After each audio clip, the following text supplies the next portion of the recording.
মাছ প্রচুর টাকা দিয়ে। হ্যাঁ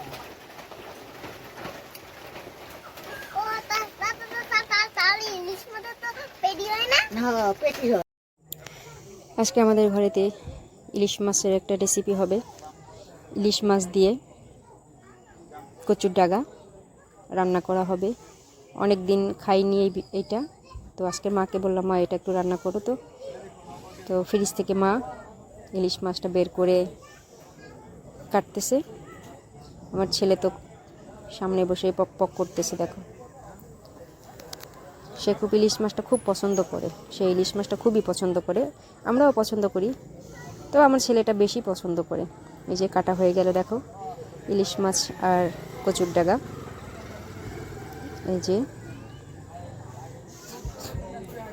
আমার মা চুলায় আগুন ধরিয়ে দিয়েছে। এই দেখো, এখন মাছটাকে মশলা দিয়ে মেখে নিবে, লবণ দিবে, হলুদ মরিচ এগুলো দিয়ে ভালো করে মেখে নিতে হবে। পরিমাণে যে যেরকম মরিচ খায় সেরকম দিতে হবে। কারো যদি বেশি ভালো লাগে বেশি মরিচ খেতে, তো অবশ্যই সে পরিমাণে বেশি দেবে। আমরা একটু কমই দেই, কারণ আমার বাবু সোনাটা খায়, যার কারণে আমরা একটু কমই দিই। আমরাও যা খাই ও সেটা খাই, যার কারণে আমরা একটু কম দিয়েই খেয়ে অভ্যস্ত হয়ে গেছি আমরা। এই যে ভালো করে মেখে নিতে হবে, সব জায়গায় যেন মশলাটা লেগে যায়, আর লবণটাও যেন সব জায়গায় লেগে যায়। ভালো করে মেখে নিতে হবে, এটা একটু লক্ষ্য করে নিতে হবে, ভালো করে রেখে নিতে হবে। এই যে আমার মা দিল, ফ্রাই প্যানে তেল গরম হয়ে গেল, মাছটা একটা একটা করে মাছ দিয়ে দিল। এই মাছটাকে বেশি করে ভাজা যাবে না, পরিমাণে অল্প করে ভাজতে হবে, হালকা হালকা করে ভেজে নিতে হবে, দুই সাইডটা একটু হালকা হালকা করে ভেজে নিতে হবে। মাছটা যেন একটু নরম থাকে, বেশি শক্ত হয়ে গেলে সেই মাছটাকে খেতে কোনো টেস্ট পাওয়া যাবে না। এই যে দেখো, হালকা করে হালকা আঁচে করে ভাজতে রান্না করতেছে, হালকা করে, তাই এটা এইভাবেই করতে হবে। সফট থাকবে, সফট থাকলে মাছটা অনেক টেস্টি হবে। দেখো, আর এটা হলো আমাদের নদীর মাছ, হালকা আঁচে করে ভেজে নিচ্ছে। বরফ ছাড়া মাছগুলো খেতে বেশি মজা লাগে। তো এই মাছটাতে কোনো বরফ ছিল না। সন্ধ্যায় বিকেল রাত্রে মাছটা ধরেছিল, সকালবেলা বাজার থেকে কিনে নিয়ে আসা হয়েছে।